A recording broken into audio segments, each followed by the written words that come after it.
Le monteur, au-delà de l'aspect purement technique, c'est-à-dire de faire des points d'entrée et des points de sortie pour monter un plan à la suite de l'autre, c'est aussi le premier regard. Ça veut dire que par rapport à un propos qui est développé par un journaliste, un réalisateur ou un documentariste, c'est que le monteur va être le premier spectateur. C'est-à-dire que ça va être la première personne qui va percevoir déjà le film qui va voir le jour au fur et à mesure de ces plans qui vont être montés.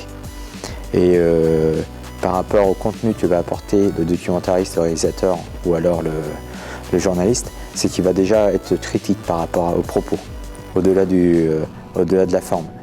Et donc il va pouvoir déjà donner son point de vue, à savoir si les choses deviennent cohérentes ou pas.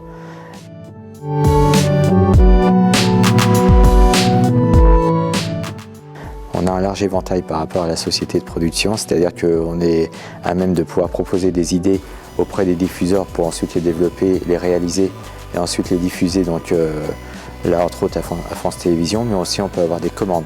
C'est-à-dire qu'on est aussi à même de pouvoir prospecter, donc de faire du commercial pour se faire connaître, pour toucher donc des sociétés qui ont des services de communication et qui ont une demande pour communiquer en interne et en externe.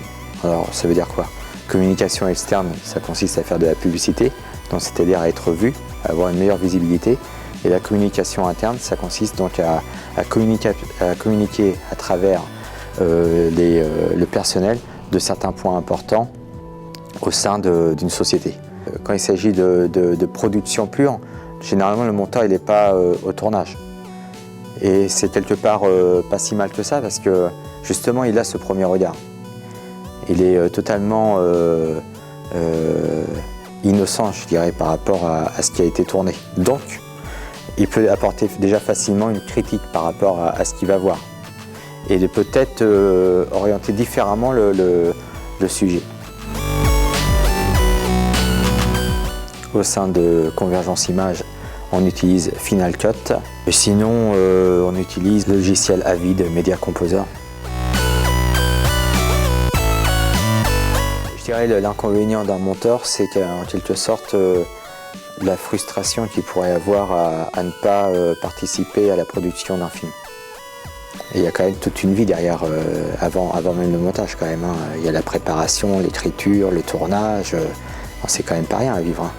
C'est vrai qu'après, quand on est en montage, on a un rôle hyper important, mais je pense qu'il y a aussi quand même cette frustration à rester toujours dans une salle et puis à être dans quelque part, en quelque sorte, à être le réel dans un autre univers. Il y a des moments, c'est vrai qu'on aimerait être plus participatif. Pourquoi plus participatif? Parce que aussi le monteur peut apporter des idées de montage. C'est-à-dire qu'il peut devancer, anticiper. On peut savoir que par exemple sur tel ou tel sujet, tiens, ça serait pas mal de faire tel ou tel plan pour pouvoir ensuite aborder et faire tel et tel effet dans un sujet. C'est la raison pour laquelle le monteur a aussi une vue, je dirais, assez large du métier de l'audiovisuel et qui peut évoluer vers la réalisation quand même.